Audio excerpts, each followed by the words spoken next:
Welcome, Wanderers. My name is Mark, and we are reading at the Speed of Shakespeare tonight. And we're on Act 1, Scene 2 of Richard II.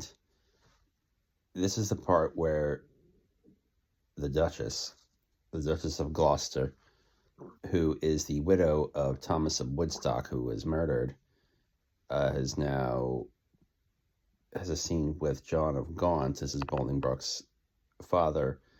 So it looks like what happened was the dispute between Mowbray and Bolingbroke had to do with the murder of Thomas of Woodstock. I have found out some background to this, that apparently Thomas of Woodstock, that it's believed that King Richard was really behind the plot to kill Thomas of Woodstock, but somehow it's ended up that Bolingbroke is accusing Mowbray of treason. Maybe Mowbray was involved with it. I don't know, but the Duchess is asking something of John of Gaunt, and so I'm not going to read the whole scene. It's a short scene, but I'm just going to read the Duchess's speech here. Wait, so what does she say?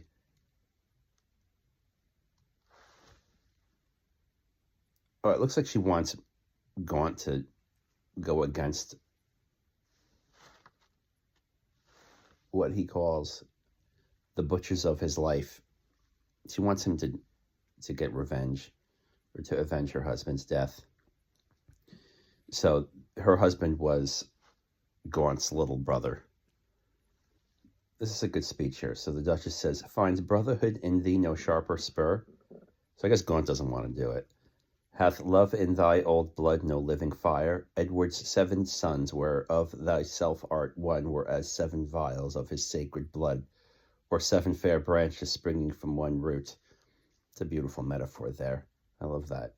"Were as 7 vials of his sacred blood." So Edward III had 7 sons. The eldest was Edward the Black Prince, who was King Richard II's father.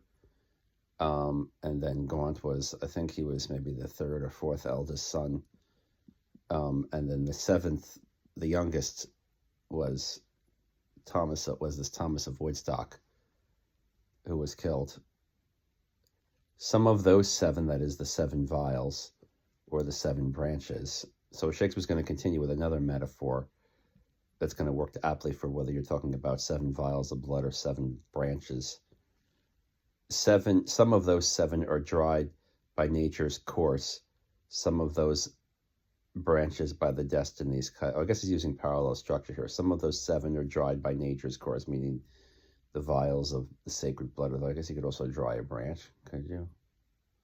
Some of those branches by the destinies cut, and destinies, I think that must mean maybe some Greek deities or something, like the fates. Their job is to decide how long your life is going to be. "But Thomas, my dear lord, my life, my Gloucester, one vial full of Edward's sacred blood, one flourishing branch of his most royal root is cracked, and all the precious liquor spilt is hacked down, and his summer leaves all faded by envy's hand and murder's bloody axe. Ah, Gaunt, his blood was thine. That bed, that wound, that metal, that self-mode that fashioned thee made him a man. And though thou livest and breathest, yet art thou slain in him. Thou dost consent in some large measure to thy father's death, in that thou seest thy wretched brother die, who was the model of thy father's life. Call it not patience, Gaunt, it is despair. In suffering thus my brother to be slaughtered, thou showest the naked pathway to thy life, teaching stern murder how to butcher thee. That which in mean men we entitled patience is pale cold cowardice in noble breasts. What shall I say to safeguard thine own life? The best way is to avenge my Gloucester's death."